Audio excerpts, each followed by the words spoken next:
সুপ্রিয় শিক্ষার্থীরা, আজকে আমরা এইচএসসি রসায়ন বিষয়ের অ্যাসাইনমেন্ট সমাধান করব।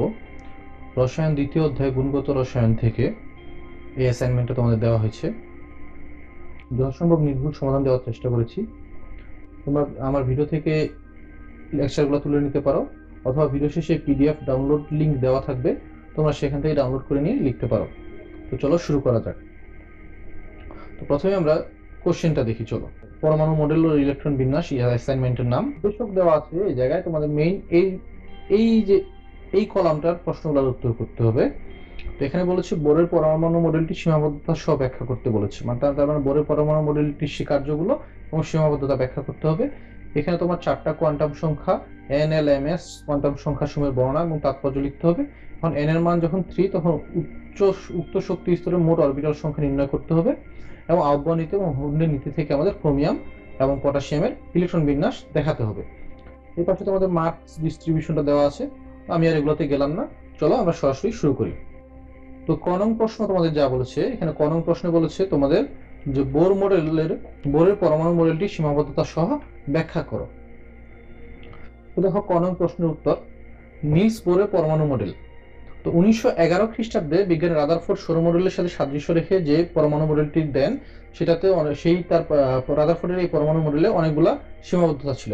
পরবর্তীতে 1913 সালে ম্যাক্স প্লাঙ্কের কোয়ান্টাম তত্ত্বের উপর ভিত্তি করে নিলস বোর 3টা স্বীকার্য দেন এবং পরমাণু মডেল একটি পরমাণু মডেল দাঁড় করান, যা পরমাণু মডেল নিলস বোরের পরমাণু মডেল নামে পরিচিত। তো এই 3টা স্বীকার্য কি ছিল সেগুলো আগে আমাদেরকে লিখতে হবে এবং সেগুলো আগে জানতে হবে। তো 3টা স্বীকার্যের মেইন যে থিমটা, সেটা বলেছে যে স্থির কক্ষপথের ধারণা। তো পরমাণুতে নিউক্লিয়াসের চারপাশে কতগুলো অনুমোদিত স্থির কক্ষপথ রয়েছে, এটা নিলস বোর বলেন।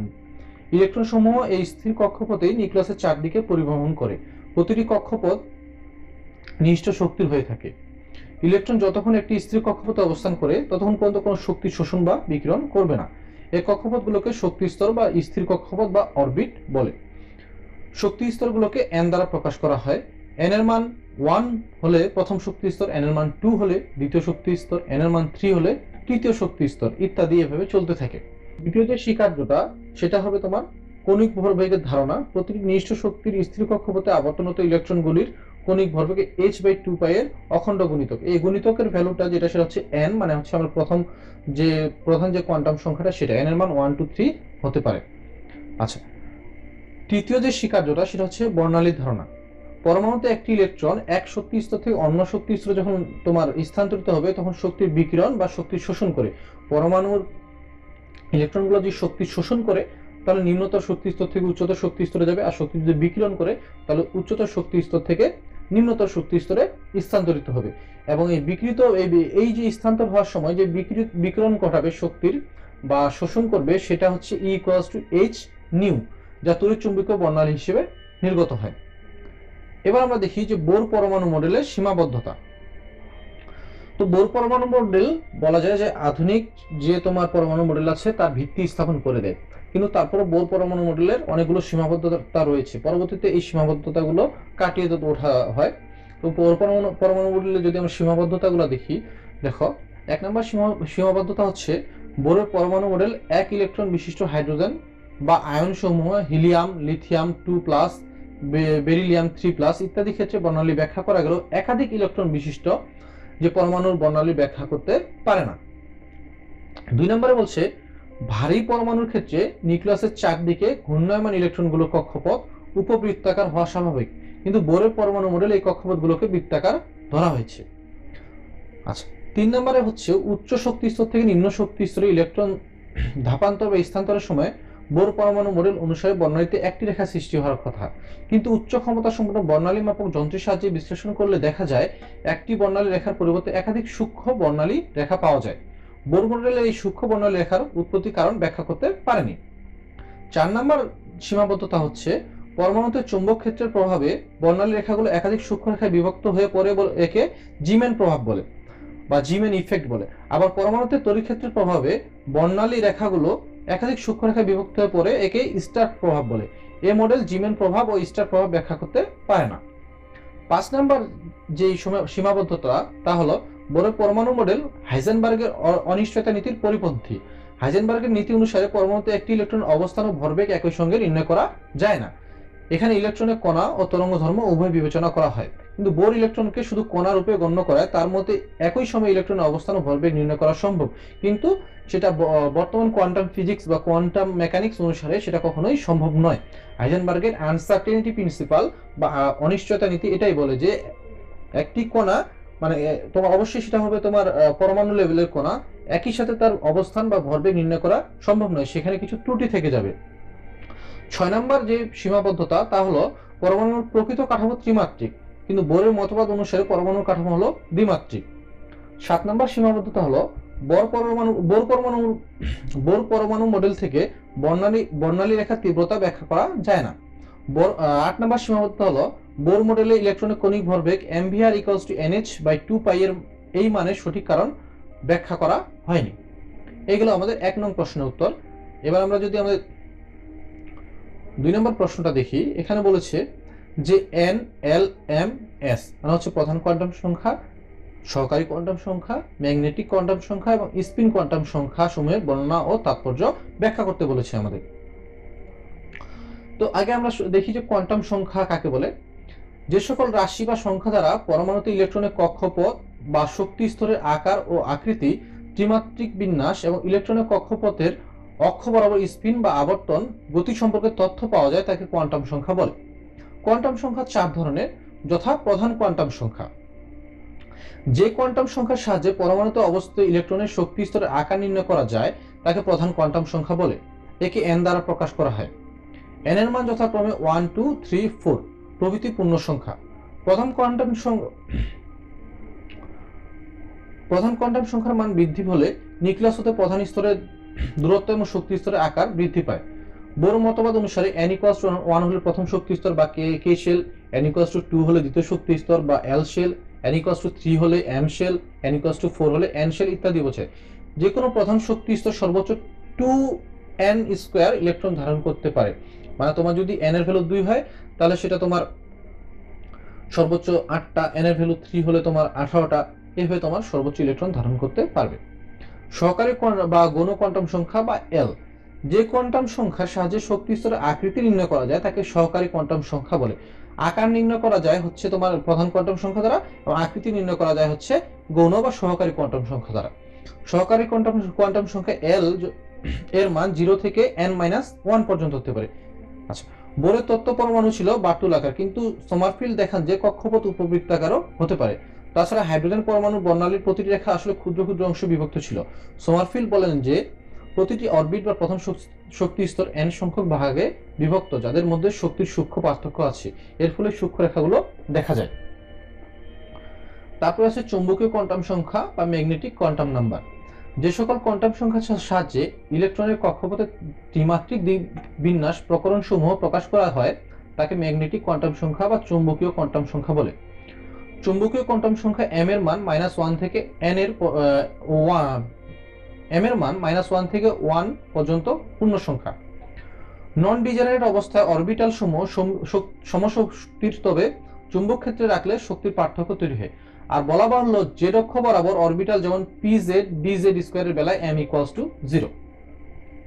ঘূর্ণন কোয়ান্টাম সংখ্যা বা স্পিন কোয়ান্টাম সংখ্যা। নিজস্ব অক্ষের চারদিকে ইলেকট্রন ঘূর্ণনের দিক প্রকাশক কোয়ান্টাম সংখ্যা সমূহকে স্পিন কোয়ান্টাম সংখ্যা বা ঘূর্ণন কোয়ান্টাম সংখ্যা বলে। এই কোয়ান্টাম সংখ্যা s ফার্মিয়ন কণার বেলায় হচ্ছে ±½ এর গুণিতক এবং ইলেকট্রনের বেলায় হচ্ছে ½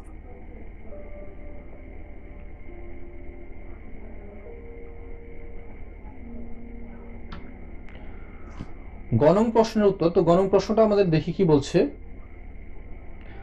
কোয়ান্টাম সংখ্যা সমূহ থেকে পরমাণু বিভিন্ন শক্তি স্তরের, আচ্ছা, n এর মান 3 হলে উক্ত শক্তি স্তরের মোট অরবিটাল সংখ্যা নির্ণয় সর্বোচ্চ ইলেকট্রন ধারণ ক্ষমতা হিসাব করতে বলেছে আমার। আচ্ছা, তো কোয়ান্টাম সংখ্যা থেকে পরমাণু বিভিন্ন শক্তি স্তরে ইলেকট্রন ধারণ ক্ষমতা নির্ণয়। এখানে তৃতীয় শক্তির স্তরের জন্য n = 3, তাহলে l এর মান, এটা হচ্ছে l এর মান 0 1 2 3। আমরা জানি যে n এর মান 3 হলে l এর মান হতে পারে তোমার, যে l এর মান হবে তোমার 0 থেকে n-1 পর্যন্ত, 0 থেকে n-1 পর্যন্ত, তাহলে l এর মান 0 1 2। এখন l = 0 হলে m = 0, অতএব অরবিটাল একটি। এখন l ইকুয়ালস টু 1 হলে m এর মান হবে -1 0 +1, অতএব অরবিটাল 3টি। আবার l ইকুয়ালস টু 2 হলে m এর মান হবে -2 -1 0 +1 +2, অতএব অরবিটাল 5টি। মোট অরবিটাল তাহলে 5 3 8 আর একে 9টি পাইলাম আমরা। তাহলে মোট অরবিটাল আমরা পাইলাম 9টি। আমরা জানি একটি অরবিটালে সর্বোচ্চ 2টি ইলেকট্রন থাকতে পারে, যে কোনো অরবিটালে সর্বোচ্চ 2টা ইলেকট্রন থাকতে পারে। অরবিট এবং অরবিটাল কিন্তু পার্থক্য আছে। অরবিট হচ্ছে শক্তি স্তর আর অরবিটাল হচ্ছে উপশক্তি স্তর। অতএব সর্বোচ্চ ইলেকট্রন সংখ্যা 18টি। এখন আমরা যদি ছকটা দেখি, দেখো প্রধান কোয়ান্টাম সংখ্যা n এর মান 3, শক্তি স্তর তাহলে m শেল পাচ্ছি আমরা। এখন সহকারী কোয়ান্টাম সংখ্যা l এর মান হচ্ছে 0 1 2। 0 এর জন্য আমরা জানি যখন তোমার l এর মান 0 হবে তখন সেটা হচ্ছে s অরবিটাল, তার মানে এখানে 3s। 1 হলে সেটা p অরবিটাল, তার মানে 3p। 2 হলে সেটা d অরবিটাল, তার মানে সেটা হচ্ছে 3d। তো ম্যাগনেটিক কোয়ান্টাম সংখ্যা m এর মান যখন 0 হয় l এর মান, তখন আমরা জানি 0, আর যখন 1 হয় তখন +1 0 -1, আর যখন 2 হয় তখন +2 +1 0 -1 -2। তাহলে অরবিটাল সংখ্যা এখানে 1 3 আর 5 মানে 9। এখন স্পিন কোয়ান্টাম সংখ্যা 1 এর জন্য হয় +1/2 -1/2, এবং 3 এর জন্য হবে 3টা প্লাস 3টা মাইনাস, 3টা +1/2 3টা -1/2 মানে 3 × +1/2, -1/2। 5 এর জন্য হবে 5 × +1/2, -1/2। তার মানে এখানে ইলেকট্রন +1/2 মানে তোমার একটা +1/2 স্পিন থাকবে, একটা -1/2 মানে একটা যেদিকে থাকবে ঘড়ির কাঁটার দিকে থাকলে একটা তার বিপরীত দিকে থাকবে, তার মানে দুইটা ইলেকট্রন। আর এখানে 3 জোড়া থাকবে, এক জোড়া হচ্ছে তোমার প্রতি জোড়া হচ্ছে তোমার একটা, প্রতি জোড়ার একটা হচ্ছে ঘড়ির কাঁটার দিকে একটা বিপরীত দিকে, সেই হিসেবে 6টা ইলেকট্রন। এখানে 5 জোড়া থাকবে, 10টা ইলেকট্রন। মোট ইলেকট্রন তাহলে আমরা পাচ্ছি 18টি ইলেকট্রন। ঘনং প্রশ্ন যদি আমরা দেখি, ঘনং প্রশ্নটা আমাদের বলেছে আউফবাউ নীতি এবং হুন্ডের নীতি উল্লেখপূর্বক পটাশিয়াম মানে কে এবং ক্রোমিয়াম বা সিআর এর ইলেকট্রন বিন্যাস করো। তো দেখো আউফবাউ নীতিটি কি সেটা আগে দেখি। পরমাণুতে ইলেকট্রন সমূহ বিভিন্ন অরবিটালে তাদের শক্তির উচ্চক্রম অনুসারে প্রবেশ করে। এখন এই শক্তিটা নির্ণয় করাটা কিভাবে হয়, সেটা হচ্ছে কোয়ান্টাম সংখ্যা, প্রধান কোয়ান্টাম সংখ্যা এবং সহকারী কোয়ান্টাম সংখ্যা থেকে নির্ণয় করা হয়। অর্থাৎ ইলেকট্রন সমূহ প্রথমে নিম্ন শক্তির অরবিটাল পূর্ণ করে এরপরে ক্রমান্বয়ে উচ্চ শক্তির অরবিটালে স্থান গ্রহণ করে পরমাণুর ইলেকট্রন বিন্যাস সম্পন্ন করে। এর কারণ হলো নিম্ন শক্তিযুক্ত ইলেকট্রন বিন্যাস অধিক স্থিতিশীল। নিম্ন শক্তি স্তর থেকে ধারাবাহিকভাবে উচ্চ শক্তি স্তরে অরবিটালে প্রবেশের নিয়মকে জার্মান ভাষায় উচ্চক্রম বোঝাতে বা বিল্ডিং আপ বোঝাতে আউফবাউ শব্দ ব্যবহৃত হয়েছে। এখন আমরা যদি পটাশিয়াম ইলেকট্রন বিন্যাস দেখি আউফবাউ নীতি অনুসারে, তাহলে পটাশিয়ামের আমরা জানি যে ইলেকট্রন সংখ্যা বা প্রোটন সংখ্যা হচ্ছে 19। তাহলে আমরা ইলেকট্রন বিন্যাসটা করি 1s2 2s2 2p6 3s2 3p6 4s1 3d0। এখন 4s1 3d0, এখন এই দুইটার মধ্যে আমাদের দেখতে হবে যে কোনটাতে ইলেকট্রনটা, কেন আমরা 4s1 এ দিলাম 3d0 তে কেন দিলাম না, কারণ আমরা 3 পরে তো তাহলে 3d আসার কথা, কিন্তু 4s1 কেন আসলো। তো আমরা এখন দেখবো এখানে শক্তি তার নির্ণয় করব। তো শক্তির ভ্যালুটা কি n + l এর সমষ্টি। তো k এর ক্ষেত্রে n + l এর মান ইন কেস অফ 4s, যখন আমাদের 4s নিব 4s অরবিটাল মানে প্রথম তোমার চতুর্থ শক্তি স্তরের s অরবিটাল যখন নিব আমরা, তখন n এর মান আমরা কত জানি, n এর মান হচ্ছে 4, এখানে 4। s এর মান যখন আমাদের s = 0, তার মানে আমরা n + l এর মান পাইলাম 4। ইন কেস অফ 3d তাহলে n + l পাচ্ছি আমরা 5। তাহলে এখানে দেখি যে আমরা বলতেছি যে নিম্ন শক্তি স্তরে আগে যাবে। তাহলে আমরা এখানে দেখি যে তাহলে নিম্ন শক্তি স্তরে যাওয়ার মানে কি, আগে 4s যাবে, 3d যেহেতু 5 উচ্চ শক্তি স্তর, তার মানে আগে 4s এ যে কারণে ইলেকট্রনটা গিয়েছে। এবার যদি আমরা ক্রোমিয়ামের ইলেকট্রন বিন্যাস দেখি, ক্রোমিয়াম 24। তো 1s2 2s2 2p6 3s2 3p6 4s1 3d5। তো 4s এর ক্ষেত্রে এবার যদি শক্তি n + l বের করি সেটা 4, আর 3d এর ক্ষেত্রে যদি বের করি সেটা হচ্ছে 5। তাহলে 4s < 3d। তাহলে এখানে 4s এর তোমার সর্বোচ্চ ইলেকট্রন ধারণ ক্ষমতা কিন্তু 2টা।